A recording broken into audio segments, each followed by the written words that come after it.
All right, let's get right into it. We're about to deconstruct the operating system that's been running in your mind probably for your entire life. Because what if I told you that from the moment you were 5 years old, you weren't being educated, you were being programmed? I want you to really think about that for a second. Answer it honestly. Do you believe truly that you are in control of your own life? Because the raw data, the evidence of your daily behavior, it might just tell a very, very different story. Let's take a look. It starts from the very first second you're conscious, right?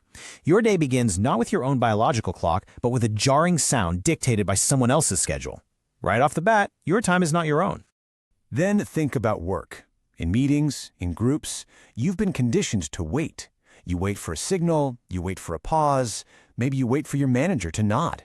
It's so ingrained in us, we don't even notice that we're literally seeking approval just to express a thought. And this one is just insane when you stop and think about it. You have to fill out a form, submit a request, and then wait for an authority figure to grant you a tiny little window of time to actually live on your own terms. That's not freedom, that's a ration. So here's the big reveal. This extreme level of obedience, it isn't a natural human trait. It's not just what adults do. No, it's an induced, carefully engineered behavior.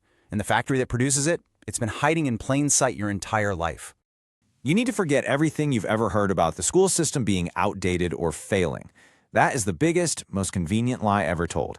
It is not failing, not at all. It is succeeding perfectly at its one true objective, to create obedient, replaceable employees. Okay, so to reverse engineer your own programming, you have to understand its architects. You have to see the blueprint. The system controlling your mind wasn't dreamed up by enlightened philosophers trying to liberate humanity. Nope. It was born out of military and industrial necessity. This timeline basically tells the whole story. It didn't start with a desire for enlightenment. It started right here, late 18th century Prussia. Why? Because the empire needed two things, and it needed them badly. Soldiers who followed orders without question, and factory workers who could tolerate crushing boredom.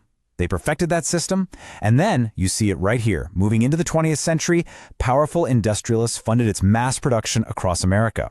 In this slide just lays it all out. This is the fundamental conflict. The system was designed from the ground up to suppress your natural human instincts. Things like independence, creativity, working at your own pace.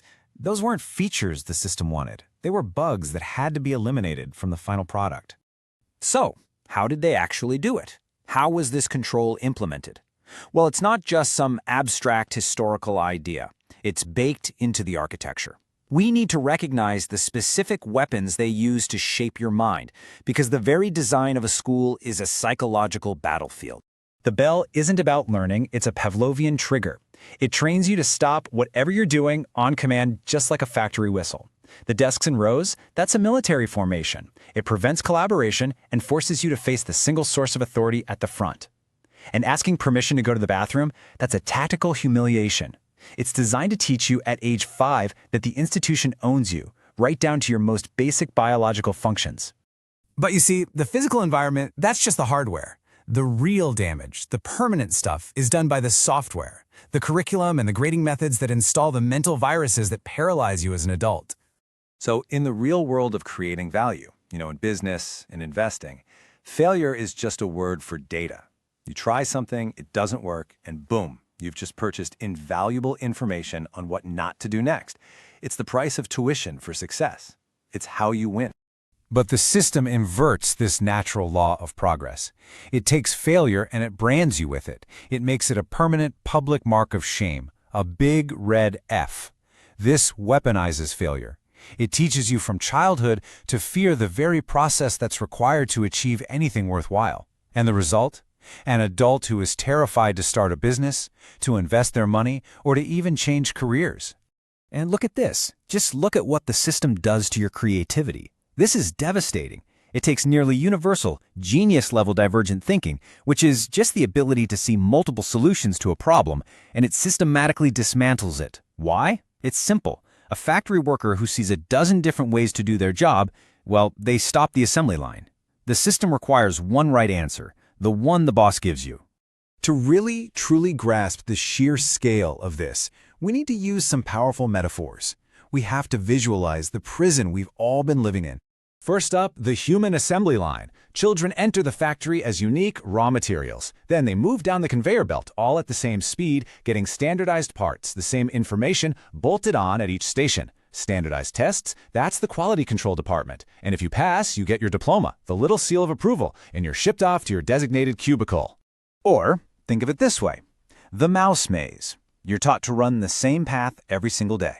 The reward, the little piece of cheese, it's predictable, but it's just enough to keep you alive and running. The system trains you to never ever question the walls, to never realize that true abundance, infinite cheese, lies just outside the predefined path. Okay, so knowing you're in a prison is the first step, but knowledge alone won't get you out. To break the conditioning, to reclaim your personal sovereignty, you have to execute a tactical protocol. This is your escape plan. So here's the protocol. 4 phases. Phase 1, you will uninstall the permission algorithm. Stop waiting, start doing. Phase 2, you will restructure failure. Every loss is just data that you paid for. Phase 3, become a value executor. Stop hoarding information and start applying it. And Phase 4, the ultimate goal. Achieve time sovereignty by completely destroying the link between the hours you work and the income you earn. And let's be real, this is a crucial point, especially for Phase 3. Watching tutorials, reading books, listening to explainers, just like this one, it feels productive, right? But if you don't apply it, like today, it's just a sophisticated form of entertainment. Value is in the execution, not in the storage. And this just illustrates the raw power of time sovereignty. An entrepreneur can make a single decision in 5 minutes that generates what an employee has to work for 3 entire months to earn. The game isn't about how many hours you clock in, it's about the leverage of your decisions. Let this sink in. Please let this one really hit you. All of your programming has taught you to be the best, most efficient mouse in the maze, to run faster, to work longer hours, to beat the other mice to that same rationed piece of cheese. But that's the trap. The only winning move is to stop playing their game entirely. So there it is, you now have the source code. You've seen the blueprint of your own programming. The responsibility now falls on you to deprogram yourself, to stop being a standardized product coming off someone else's assembly line, and to become the architect of your own. The real learning starts now.